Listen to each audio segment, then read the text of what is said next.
מדי יום אנחנו נתקלים בשאלות חוזרות ונשנות בכל הנושאים הקשורים למשפט הפלילי. שאלות על מעצרים, שאלות על חקירה במשטרה, סמכות המשטרה בנוגע למעצרים, מהו כתב אישום ועוד. בדקות הקרובות אני אנסה להעביר לכם חלק מסוגיות רבות אלו באמצעות שאלות ותשובות, וכולי תקווה שהנושא יובהר לכם כפי שצריך. כעיקרון, הליך פלילי מתחלק לשלושה שלבים מרכזיים. השלב הראשון הוא קודם כל החקירה במשטרה. השלב השני הוא השלב של העמדה לדין באמצעות הפרקליטות או המשטרה, והשלב השלישי למעשה זה כבר שלב המשפט והתוצאות של המשפט. קיימים מספר סוגי מעצרים. מעצר 24 שעות המבוצע בידי המשטרה, מעצר ימים לפני כתב אישום, מעצר עד תום ההליכים ומעצר בית. חלק מתבצעים לפני הגשת האישום וחלק לאחריו.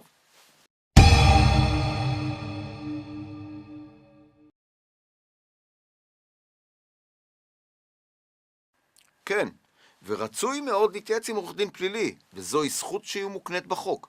יתרה מכך, ניתן להפסיק אפילו חקירה במשטרה בכל שלב, בבקשה להתייעץ עם עורך דינכם, אם לא ניצלתם את הזכות הזאת קודם לכן.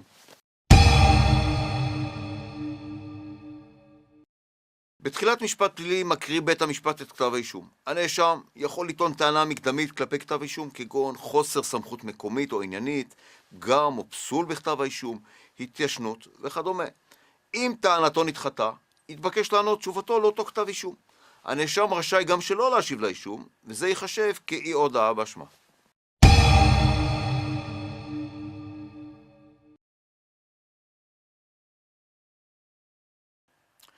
מכל סיבה שלא תהיה, מעצרים אשר לא מתבצעים על סמך צו של בית משפט מוגבלים ליממה אחת בלבד, דהיינו ל-24 שעות.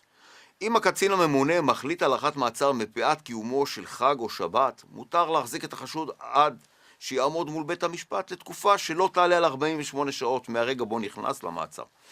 שוטר שמבצע מעצרים בשטח וללא צו של בית משפט מחויב להביא את החשוד לתחנת המשטרה באופן מיידי וללא עיכוב.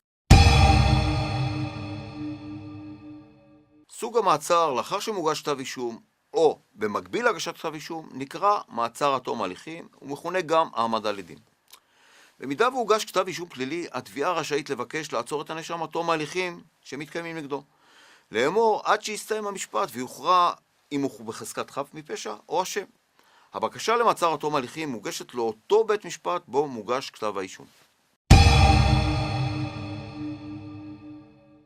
למעשה מדובר במסמך שמתאר אירוע אשר במהלכו בוצעה עבירה פלילית ומביא את הטענות הניתנות כנגד הנאשם.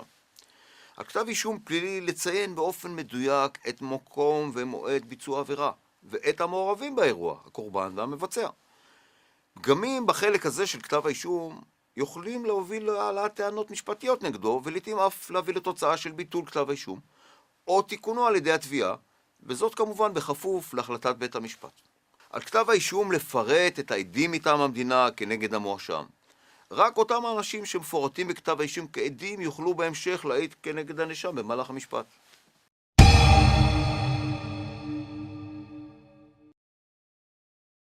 למעשה, לא כדאי לחכות עד להגעת כתב אישום פלילי נגדך.